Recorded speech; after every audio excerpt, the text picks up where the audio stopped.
بخاری صاحب، وقتی طور پر تو ہمیں لگ رہا ہے کہ یہ جو نااہلی کی درخواست ہے یہ مسترد ہو گئی ہے، لیکن اس کی وجہ بھی بڑا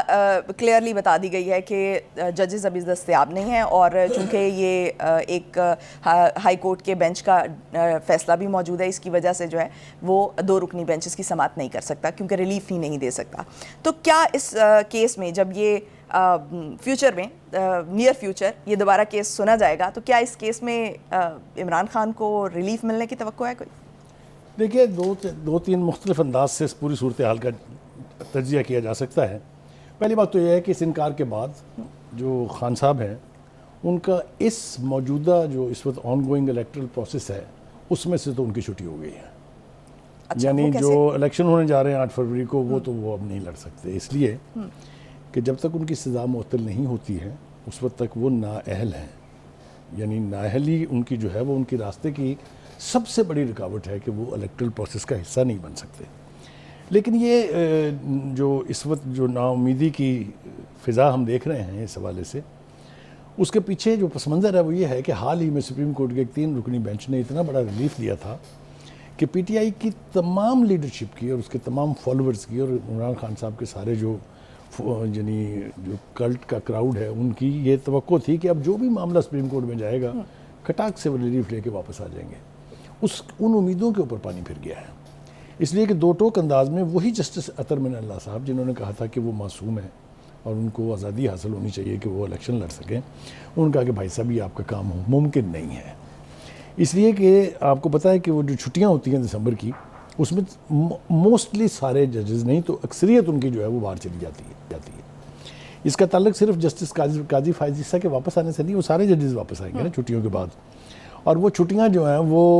جو کاغذات نامزدگی منظور کرنے کی اور نامنظور کرنے کی جو ڈیڈ لائن ہے اس کے بعد ہی ممکن ہے اب یہ ہو، لہٰذا ان کا پتہ ایک طرح سے کٹ گیا، کاٹ دیا گیا، کٹوا دیا گیا، اب اس کو جو مرضی آپ کہہ لیں، یہ تینوں ہی کیفیتیں اپنی اپنی جگہ صحیح ہیں۔ ٹھیک ہے، لہٰذا سپریم کورٹ کے جو ریمارکس ہیں ان میں یہ واضح طور پہ کہا گیا ہے کہ چونکہ اس وقت یہ ممکن نہیں ہے کہ آپ کی پٹیشن کو انٹرٹین کیا جائے، لہٰذا you will have to wait. So جس کو کہتے ہیں نا جھنڈی دکھا دینا، تو یہ ایک طرح سے جھنڈی انہوں نے دکھا۔ تو بخاری صاحب، یہ جو فیصلہ معطل ہونے سے سزا معطل نہیں ہوتی، اس پر بھی بات میں اس کے اوپر دیکھیں، اس کے اوپر پہلے یہ کہا گیا تھا اور ہمیں بتایا گیا تھا، ہم نے بھی یقین کر لیا تھا کہ کوئی پریسیڈنٹ نہیں ہے ایسا کہ اگر آپ کا سزا معطل ہو تو اگر آپ کا فیصلہ معطل ہو جائے تو آپ کی سزا بھی معطل ہو جائے گی۔ لیکن شہباز کھوسہ صاحب ایک پریسیڈنٹ نکال کے لائے ہیں، انہوں نے کہا کہ جاوید ہاشمی صاحب کی جب فیصلہ معطل ہوا تھا تو سازی سزا بھی معطل ہوئی تھی۔ تو یہ جو ایک آرگومنٹ تھا کہ جی کوئی ایسی عدالتی نظیر نہیں ہے، جیسا کہ خود جسٹس صاحب نے آج فرمایا تھا، تو نظیر تو انہوں نے لا کے دکھا دی ہے۔ اب فیصلہ شاید خان صاحب کے حق میں ہی ہو جائے، لیکن یہ وہ کہتے ہیں نا کہ the decision not on time is no decision, جس طرح کہتے ہیں justice denied is justice delayed, تو وہ اگر اس الیکٹرل پروسیس کا حصہ نہیں بننے جا رہے تو ہی ول ہیو ٹو ویٹ کہ الیکشن ہو جائے، پھر ان کی پارٹی کا کوئی بندہ جو ہے پہلی تو ان کی جان چھٹ جائے اس مقدمے کی سزا سے، اور پھر کوئی ان کی پارٹی کا جو الیکٹڈ آدمی ہے وہ سیٹ خالی کرے اور اس کی جگہ وہ الیکشن لڑ کے الیکٹرل پروسیس کا حصہ بن جائے۔ یہ ایک ایونچویلٹی ہے جو ہم یقین کے ساتھ نہیں کہہ سکتے کہ آج کل یا پرسوں میں ختم ہونے جا رہی ہے یا ممکن ہونے جا رہی ہے۔ ٹھیک، بخاری صاحب آگے بڑھیں۔ دوسری طرف نہیں، میرے خیال سے آپ نے اختلافات کی جو بات کی ہے اس کے اوپر بھی اس سے پہلے بخاری صاحب شاہ محمود قریشی کا میں ذکر کرنا چاہ رہی ہوں کہ ان کو کیوں گرفتار کیا گیا ہے، کیونکہ پہلے MP3 کے تحت جو ہے وہ اس کو گرفتار کر لیا گیا، اس کے بعد جو ہے پھر وہ بھی رہا ہو گئے، اس کے بعد پھر دوبارہ سے گرفتاری کر لی، اب 9 مئی کے واقعے میں میرا خیال ہے گرفتاری ہو گئی ہے۔ آپ ایک بات جو میں بار بار کر رہا ہوں پچھلے پروگراموں میں، اس کو دانستہ بھول جاتی ہیں، اب مجھے یہ لگ رہا ہے کہ آپ جان بوجھ کے بھولتی ہیں اس کو۔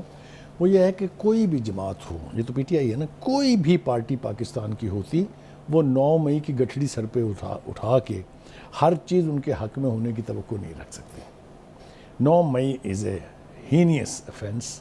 that was committed in Pakistan's history for the first time. Red line ہے۔ And if you allow me to say, not only in Pakistan, anywhere in the world, آپ یہ دیکھیں گے کہ کوئی بھی اپنی ہی مسلح افواج کے خلاف، اپنی ہی دفاعی لائن کے خلاف، اپنی ہی دفاعی تنصیبات کے خلاف، اپنے ہی سینئر ملٹری آفیشلز کے خلاف، کہیں آپ کو کوئی پریسیڈنٹ نہیں ملے گا کہ کور کمانڈر کی پینٹیں ہوا میں لہرائی جا رہی ہیں